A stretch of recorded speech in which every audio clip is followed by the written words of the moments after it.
Hello, my name is Muhammad Fazabila from 4B class, and I'm going to interpret a 6-minute English BBC podcast titled How Green is Nuclear Energy. Okay, let's dive into it. Hello, this is 6-Minute English from BBC Learning English. I'm Neil. Halo, ini adalah program 6 menit bahasa Inggris dari BBC Learning English. Saya Neil. And I'm Sam. Dan saya Sam. With winter here, the rising price of oil and natural gas has become a hot topic. At the same Dengan datangnya musim dingin, kenaikan harga minyak dan gas alam menjadi topik yang hangat. time, climate change is also reaching emergency levels, and world leaders are looking for ways to reduce our consumption of fossil fuels. Pada saat yang sama, perubahan iklim juga sudah mencapai tingkat darurat, dan para pemimpin dunia sedang mencari cara untuk mengurangi konsumsi bahan bakar fosil. Some think the best option is renewables, types of natural energy such as wind and solar power, which can be replaced as quickly as they are used. Others Beberapa orang berpikir bahwa pilihan terbaik adalah energi terbarukan. Jenis energi alami seperti tenaga angin dan surya dapat digantikan secepat mereka digunakan. prefer a return to nuclear energy, arguing that it's clean, green, and more reliable than renewables. But Beberapa orang lebih memilih kembali ke tenaga nuklir dengan alasan bahwa energi ini bersih, ramah lingkungan, dan lebih andal dibandingkan energi terbarukan. after infamous nuclear disasters like Tapi setelah beberapa bencana nuklir yang terkenal those at Chernobyl and di Fukushima, Chernobyl, questions about its safety remain. In this pertanyaan mengenai keamanannya masih tetap ada. program, we'll be finding out how green nuclear power is by asking, when it comes Dalam program ini kita akan mencari tahu seberapa ramah lingkungan tenaga nuklir dengan bertanya, to the climate, is nuclear a friend or foe? dalam hal iklim, apakah nuklir teman atau musuh? But before that, Sam, it's time for my quiz question. Many Tapi sebelum itu, Sam, waktunya kuis dari saya. of the nuclear power stations built since the 1960s Banyak pembangkit listrik tenaga nuklir yang dibangun sejak tahun 1960-an are reaching the end of their planned life, and not mendekati akhir masa pakainya. everyone thinks they should be replaced. Dan In tidak 2011, one country announced that it would phase out, meaning semua orang berpikir mereka harus digantikan. Pada tahun 2011, satu negara mengumumkan bahwa mereka akan phase out. gradually stop using nuclear Artinya secara bertahap berhenti menggunakan tenaga nuklir. power altogether. But which country? Tapi negara yang mana? Was it A, Germany, B, India, or C, Brazil? I'll go Apakah A. Jerman, B. India, atau C. Brasil? with A, Germany. Aku akan memilih A. Jerman. Okay, Sam will reveal the correct answer later in the program. Oke Sam, jawaban yang benar akan saya sampaikan nanti di program ini, di akhir program ini. As Neil mentioned, whatever the advantages of nuclear power for the climate, many members of the public have Seperti yang Neil sebutkan, terlepas dari apapun keuntungan tenaga nuklir untuk iklim, banyak masyarakat masih concerns about nuclear safety. khawatir tentang keselamatan nuklir.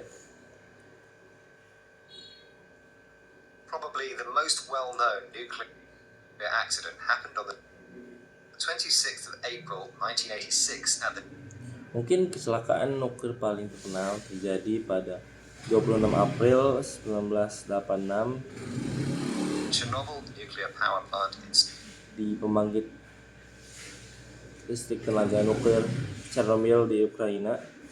Soviet Ukraine. Dutch journalist Miriam Vossen reflects on what happened with BBC World Service program The Real Story. Jurnalis asal Belanda, Miriam Vossen, merefleksikan kejadian tersebut dalam program The Real Story dari BBC World Service. The perceptions of nuclear energy of, I think, a whole generation has been shaped by high-impact events. Pandangan orang terhadap energi nuklir menurut saya satu generasi penuh dipengaruhi oleh peristiwa besar, terutama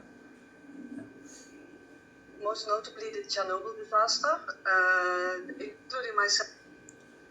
Terutama bencana Chernobyl, termasuk saya sendiri.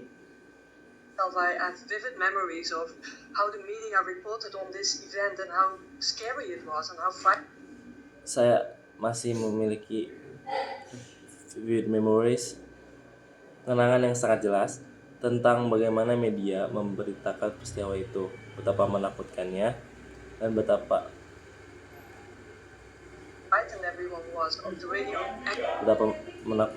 berapa takutnya orang terhadap awan radioaktif yang bergerak dari Ukraina ke arah Eropa. Clouds drifting from Ukraine towards Europe. So this is sort of ingrained in people's minds, and for many it hasn't been. Jadi hal ini benar-benar tertanam di benak banyak orang. Really been updated. It was a Dan belum pernah diperbarui. frightening time, and Miriam says she has vivid memories. Itu memang masa yang menakutkan, dan Miriam mengatakan dia memiliki vivid memories. Memories that produce powerful feelings and strong, clear images in the mind. Kenangan yang menimbulkan perasaan kuat dan gambaran yang jelas di dalam pikiran. The accident in Chernobyl changed many people's opinions of nuclear power in a negative way. Kecelakaan di Chernobyl mengubah pendapat banyak orang terhadap tenaga nuklir menjadi negatif. And these opinions became ingrained, strongly held, and difficult to change. Dan pendapat itu menjadi tertanamkan, sangat kuat, tertanam dan sulit diubah.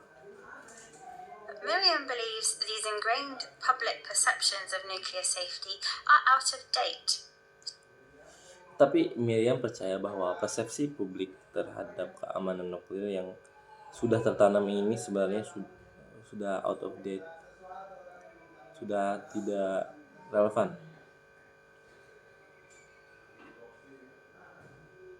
She argues that such accidents caused by human error could not happen in the modern nuclear power stations used today. Dia berpendapat bahwa kecelakaan seperti itu yang disebabkan oleh kesalahan manusia tidak akan terjadi di pembangkit listrik tenaga nuklir modern saat ini. More, nuclear creates a steady supply of power, unlike renewables, which don't make electricity when the wind doesn't blow or the sun doesn't shine. Tenaga nuklir menghasilkan pasokan listrik yang stabil, tidak seperti energi terbarukan yang tidak dapat menghasilkan listrik ketika angin tidak bertiup atau matahari tidak bersinar.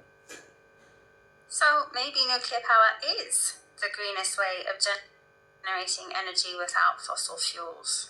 Jadi mungkin saja tenaga nuklir adalah cara paling ramah lingkungan untuk menghasilkan energi tanpa bahan bakar fosil. Well, not according to Energy Institute researcher Paul Dorfman. Nuclear power stations are... Namun tidak menurut peneliti dari Energi Institute Paul Dorfman, pembangkit listrik are located near seas or large lakes because they need water to cool down. Pembangkit listrik tenaga nuklir biasanya dibangun di dekat laut atau danau besar karena mereka membutuhkan air untuk pendinginan. Paul thinks that soon rising sea levels will mean the end of nuclear as a realistic energy option. Paul berpikir bahwa dalam waktu dekat, naiknya permukaan laut akan membuat tenaga nuklir tidak lagi menjadi pilihan realistis sebagai sumber energi. He thinks money invested in nuclear upgrades would be better spent making clean renewables more reliable instead.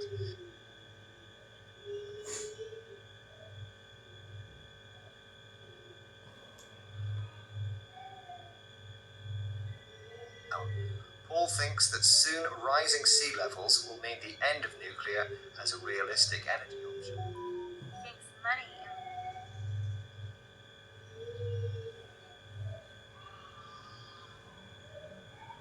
invested in nuclear upgrades would be better spent making clean renewables more reliable instead, as he explained to BBC World Service program The Real Story. Dia berpikir bahwa uang yang diinvestasikan untuk perbaikan tenaga nuklir sebaiknya dialihkan untuk membuat energi terbarukan yang lebih andal, seperti yang dijelaskan kepada di program The Real Story dari BBC World Service. I think the key takeaway is that nuclear's low carbon electricity unique selling point. Menurut saya, hal yang perlu diingat adalah keunggulan utama atau unique selling point dari tenaga nuklir Kind of sits in the context of a much larger picture that nuclear will be one of the first and most significant casualties to ramping climate change. dari tenaga nuklir yang menghasilkan listrik rendah karbon harus dilihat dalam konteks yang lebih besar, di mana tenaga nuklir justru akan menjadi salah satu korban pertama dan paling signifikan dari perubahan iklim yang semakin parah. So nuclear is quite literally on the front line of climate change and not in a good way. Jadi, tenaga nuklir secara harfiah berada di garis depan perubahan iklim. Dan itu because far from helping with our climate change problems, it'll add to it. Dan itu bukan dalam arti yang baik, karena bukannya membantu mengatasi masalah perubahan iklim, tapi akan memperburuknya. One advantage of nuclear power is that it produces electricity using little carbon. Salah satu keunggulan tenaga nuklir adalah menghasilkan listrik dengan sedikit karbon. Dorfman calls this its unique selling point. Paul Lerman menyebut ini sebagai unique selling point atau daya jual yang unik. A unique selling point, which is sometimes shortened to USP, is a common Unique selling point yang kadang disingkat menjadi USP adalah cara yang umum way to describe the feature of something that makes it different from and better than its competitors. Untuk menggambarkan fitur atau keunggulan dari sesuatu yang membuatnya berbeda dan lebih baik dibandingkan pesaingnya. But that doesn't change the fact that rising sea levels would make nuclear an unrealistic, even dangerous choice. Tapi itu tidak mengubah fakta bahwa naiknya permukaan laut akan membuat tenaga nuklir menjadi pilihan yang tidak realistis, bahkan berbahaya. This is why he calls nuclear power a casualty of climate change, meaning Itulah mengapa dia menyebut tenaga nuklir sebagai korban perubahan iklim, a victim or something that suffers as a result of something else happening. atau yang artinya sebagai korban atau sesuatu yang menderita akibat kejadian lain. It also explains why some countries are now turning away from nuclear power. Its unique selling point. A unique selling different from and better than its competitors. Climate change, meaning a victim or something that suffers as a result of something else happening. This also explains why some countries are now Hal ini juga menjelaskan mengapa beberapa negara sekarang mulai turning away from nuclear power towards more meninggalkan tenaga nuklir dan beralih ke renewable energy sources. Countries sumber energi terbarukan. such as, well, what was the answer to your quiz question, Neil? I asked Sam which country negara seperti apa jawaban dari kuis kamu tadi, Neil? decided to gradually stop using nuclear power, I said A, Germany. which was the correct answer. In fact, around Aku tadi bertanya kepada Sam negara mana yang memutuskan untuk secara bertahap berhenti menggunakan tenaga nuklir. Aku menjawab A, Jerman, dan itu jawaban yang benar. Faktanya 70% of Germany's electricity now comes from renewables. Okay, Neil, let's read.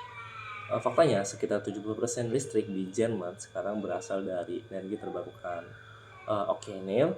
Recap the rest of the vocabulary from this program, starting with to phase something out. Oke, Neil, mari kita ulas kembali kosakata dari program ini, mulai dari to phase something out yang artinya Meaning to gradually stop using something. menghentikan penggunaan sesuatu secara bertahap. Vivid memories are memories that produce powerful feelings and strong mental images. Opinion. Vivid memories adalah kenangan yang menimbulkan perasaan kuat dan gambaran mental yang jelas.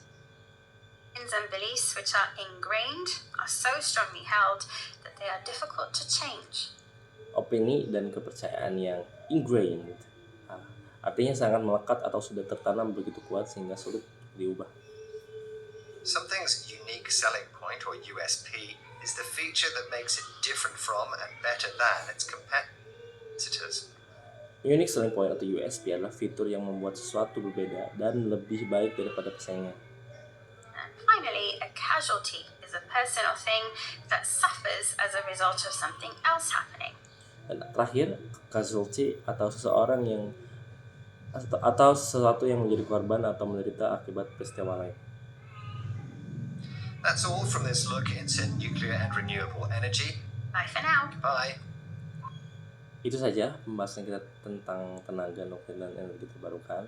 Sampai jumpa dan selamat tinggal. Makasih. Wassalamualaikum warahmatullahi wabarakatuh.